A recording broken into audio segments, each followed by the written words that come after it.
കേരളത്തിലെ പ്രമുഖ കമ്മ്യൂണിസ്റ്റ് നേതാവും ഇന്ത്യൻ സ്വാതന്ത്ര്യ സമര പോരാളിയുമാണ് വേലിക്കകത്ത് ശങ്കരൻ അച്യുതാനന്ദൻ അഥവാ VS അച്യുതാനന്ദൻ.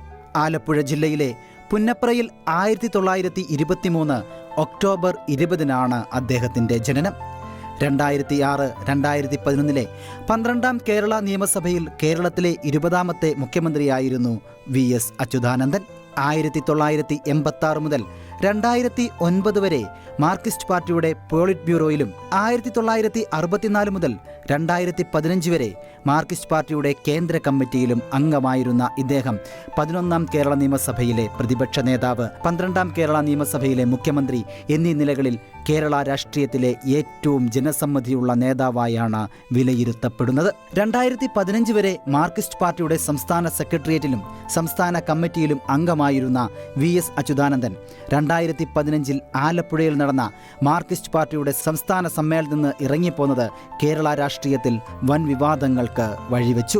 പ്രതിനിധി സമ്മേളനത്തിലെ പാർട്ടിയുടെ പ്രവർത്തന റിപ്പോർട്ടിൽ VS അച്യുതാനന്ദനെതിരെ കടുത്ത വിമർശനം ഉയർന്നതോടെയായിരുന്നു വിവാദം സൃഷ്ടിച്ച ഇറങ്ങിപ്പോക്ക്. 2019 വരെ ജനകീയ പ്രശ്നങ്ങളിലും പൊതുതാൽപര്യമുള്ള വിഷയങ്ങളിലും നിർഭയം പ്രതികരിച്ചിരുന്ന VS അച്യുതാനന്ദന് ഒരു ബഹുജന നേതാവിന്റെ പ്രതിച്ഛായ ആർജിക്കുവാൻ കഴിഞ്ഞു. മതികെട്ടാനിലെ ഭൂമി കയ്യേറ്റം, പ്ലാച്ചിമടയിലെ കുടിവെള്ള പ്രശ്നം, മറയൂരിലെ ചന്ദനക്കൊള്ള തുടങ്ങിയ ജനകീയ വിഷയങ്ങൾ ബഹുജന ശ്രദ്ധയിൽ കൊണ്ടുവരുന്നതിൽ അച്യുതാനന്ദൻ നിർണായക പങ്ക് വഹിച്ചിട്ടുണ്ട്. ഭരണപരിഷ്കാര കമ്മീഷൻ ചെയർമാൻ പദവി രാജിവെച്ച് 2020 ജനുവരിയിൽ സജീവ രാഷ്ട്രീയത്തിൽ നിന്നും വിരമിക്കൽ പ്രഖ്യാപിച്ച VS അച്യുതാനന്ദൻ തിരുവനന്തപുരത്തെ വസതിയിൽ വിശ്രമ ജീവിതത്തിനിടയിലാണ് കടുത്ത ഹൃദ്രോഗത്തെ തുടർന്ന് ആശുപത്രിയിൽ പ്രവേശിപ്പിക്കപ്പെട്ടത്.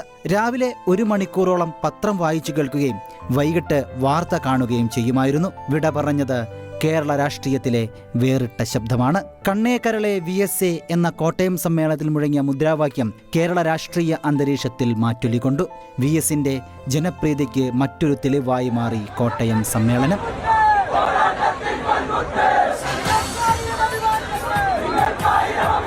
രാഷ്ട്രീയ രംഗത്ത് ഇത്രയേറെ കാലം പ്രവർത്തിച്ചിട്ടും മുഖ്യമന്ത്രിയാകുന്നതിന് മുൻപ് അച്യുതാനന്ദൻ സംസ്ഥാന മന്ത്രിയായിട്ടില്ല. പാർട്ടി ഭൂരിപക്ഷം നേടുമ്പോൾ VS തോൽക്കുകയോ VS ജയിക്കുമ്പോൾ പാർട്ടി തോൽക്കുകയോ ചെയ്യുന്ന സ്ഥിതിയായിരുന്നു മിക്ക തവണയും. അതിന് മാറ്റം വന്നത് 2006-ലാണ്. 2011 നിയമസഭാ തിരഞ്ഞെടുപ്പിൽ VS വൻ ഭൂരിപക്ഷത്തോടെ വിജയിച്ചപ്പോൾ പാർട്ടിക്ക് ഭരിക്കാനുള്ള ഭൂരിപക്ഷം നഷ്ടമായി. കേരള നിയമസഭയിലെ പ്രതിപക്ഷ നേതാവ് എന്ന നിലയിൽ നിയമസഭയ്ക്ക് അകത്തും പുറത്തും മികച്ച പ്രകടനം കാഴ്ചവെച്ച അച്യുതാനന്ദൻ ഒട്ടേറെ സമരങ്ങൾക്കും പ്രക്ഷോഭങ്ങൾക്കും നേതൃത്വം നൽകി.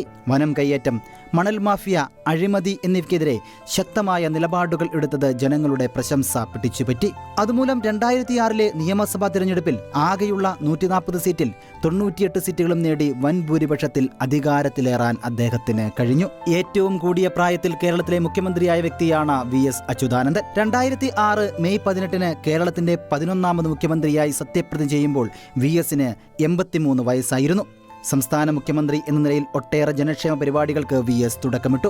മൂന്നാറിലെ അനധികൃത കയ്യേറ്റങ്ങൾ ഒഴിപ്പിക്കലിന് പ്രത്യേക ദൗത്യ സംഘത്തെ നിയോഗിച്ച് VS നടത്തിയ ഓപ്പറേഷൻ മൂന്നാർ എന്ന പദ്ധതി പാർട്ടിക്കുള്ളിൽ തന്നെ VSനെതിരെ സ്വരം ഉയരുന്നതിന് കാരണമായി. സ്വന്തം നിലപാടുകളിൽ നിന്ന് അണുവിട മാറാതെ നിന്നുകൊണ്ടുള്ള ഭരണനിർവഹണം അദ്ദേഹത്തെ കേരളത്തിലെ ഒരു ജനപ്രിയ ഭരണാധികാരിയാക്കി മാറ്റി. വിവാദം സൃഷ്ടിച്ച സ്മാർട്ട് സിറ്റി കരാർ പരിഷ്കരിച്ച് ഒപ്പുവെക്കാനും VS അച്യുതാനന്ദന് കഴിഞ്ഞു. അഴിമതിക്കാരെയും കുറ്റവാളികളെയും തിരഞ്ഞുപിടിച്ച് നിയമത്തിന് മുന്നിലെത്തി നടത്തിയ പോരാട്ടങ്ങൾ കേരളത്തിന് അകത്തും പുറത്തും അദ്ദേഹത്തിന് പ്രശസ്തി നേടിക്കൊടുത്തു. പോരാട്ടങ്ങളിൽ നിന്നും ഒരു ചുവട് പോലും പിന്നോട്ടു പോകാതെ നിലപാടുകളിൽ ഉറച്ചു നിന്ന പോരാട്ട നായകന് വിട.